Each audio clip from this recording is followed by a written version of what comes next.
Lab-grown and plant-based meat, the science, psychology, and the future of meat alternatives.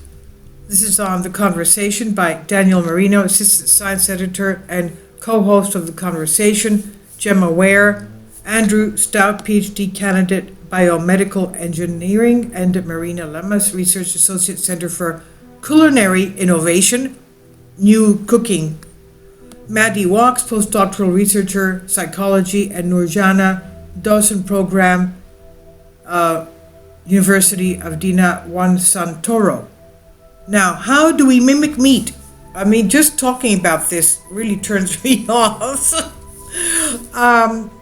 It's nice to know what you're really eating as opposed to somebody trying to fool you. You don't even know what's in there.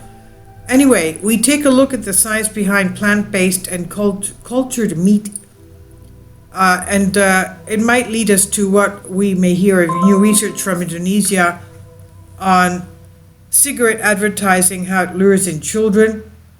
So companies have been marketing meat alternatives such as soy or bean burgers as vegetarians and vegans since 1970s. But in the past few years, a number of companies, including Beyond Meat and Impossible Foods, have changed that game, launching plant-based products aimed at mimicking the real meat. Mariana Lamas, researcher associate at Center for Culinary Innovation at Northern Alberta Institute of Technology in Edmonton, Canada, says such efforts are attempting to reverse engineering nature.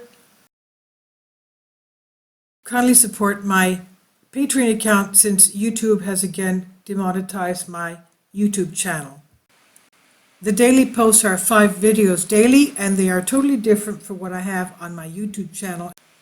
Thank you so much for your support and that you find all my content so interesting. You'll find the Patreon account details in the description box below.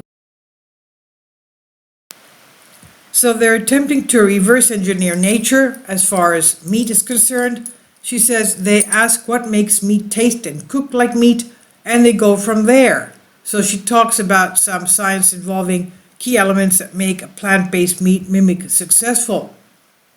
Now, from plant-based meat products, we turn to cultured meat, or what some call no-kill or vegan meat. Andrew Stout, candidate in biomedical engineering at Tufts University, Massachusetts, explains how he grows meat in a petri dish in a lab. This is disgusting. He's growing meat in a petri dish in a lab, okay? Stout believes cell line technology like this, which breaks down meat to its individual cells, brings massive potential to add different flavors, nutrients, even medicines to cultured meat. Why would they want to put medicines in there? He says once you're dealing with cells, the whole world opens up to you that is not open when you're dealing with whole animals.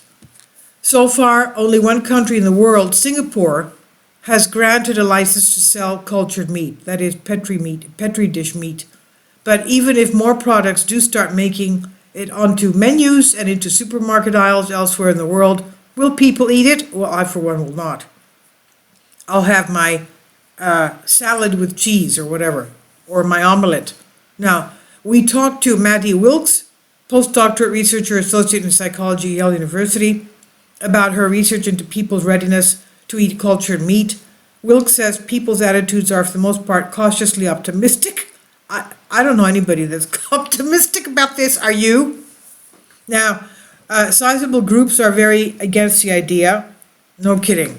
And she says this is down to a mixture of things such as concerns about the novelty, naturalness, disgust, and probably some sort of unknown and fear in there as well. In our second story, this in the podcast that's included in this article, we're talking about dangerous effects of cigarette advertising in Indonesia. Okay, so if you want, you can listen to this as well. There's a podcast there, and it's about 37 minutes long. This is on The Conversation, Creative Commons. Please tell me what you think about this. I just don't like where we're heading, really. This is ridiculous. Please give me your thoughts on this, and thank you for your support.